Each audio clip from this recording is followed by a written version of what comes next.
Welcome back to கிட்டு சமையல். இன்றைக்கி நம்ம ருசியான ரவா கிச்சடி சட்னி எப்படி பண்ணுறதுன்னு பார்க்கலாம். இதுக்கு ரவை கொஞ்சமாக நல்லெண்ணெய் விட்டு நல்லா வறுத்து எடுத்துக்கணும். அப்புறம் கடாயில் நல்லெண்ணெய் விட்டு தக்காளி, வெங்காயம், பச்சை மிளகா, இஞ்சி இதெல்லாமே நல்லா வதக்கி எடுக்கணும். தேவைக்கு கொஞ்சமாக உப்பு சேர்த்துக்கணும். இது நல்லா வதங்கணும். அதுக்கப்புறம்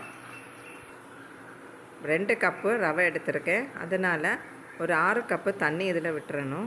ஒரு ஸ்பூன் மஞ்சத்தூளும் சேர்த்துடலாம். காரம் தேவைன்னா காஞ்ச மிளகாத்தூளும் சேர்க்கணும்.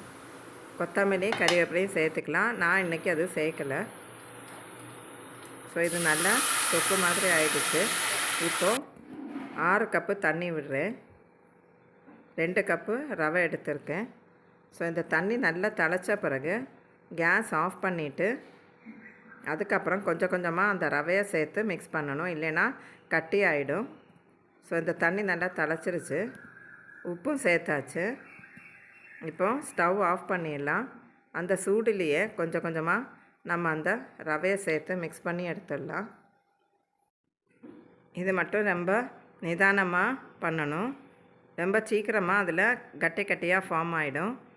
ஸோ இது நல்லா மிக்ஸ் பண்ணிவிட்டு அதுக்கப்புறம் திருப்பி சிம்மில் ஸ்டவ் வச்சு நல்லா வேகிற வரைக்கும் கிளறி எடுத்துடணும். ஸோ இப்போ இது ரெடி ஆகிடுச்சு. நல்லா திக்கானதும் ஆஃப் பண்ணிடலாம். அதுக்கப்புறம் கொஞ்சமாக கடலை, கேஷ்யூ எல்லாம் வறுத்து இது கூட சேர்த்துக்கணும். அவ்வளோதான் இந்த கிச்சடி பண்ணுறதுக்கு. இதுக்கு சட்னி ரொம்ப டேஸ்ட்டாக இருக்கும். தேங்காய், பச்சை மிளகா, ஒரு பீஸ் இஞ்சி, உப்பு போட்டு நல்லா அரைச்சி தாளித்து எடுக்கணும். அவ்வளோதான். இந்த ரவா கிச்சடியும் சட்னியும் ரொம்ப நல்ல ஈஸியான ஒரு பிரேக்ஃபாஸ்ட் ரெசிபி. கண்டிப்பாக நீங்களும் பண்ணி பாருங்கள். தேங்க்ஸ் ஃபார் வாட்சிங் this video. Please do like, share and subscribe Kittu சமையல்.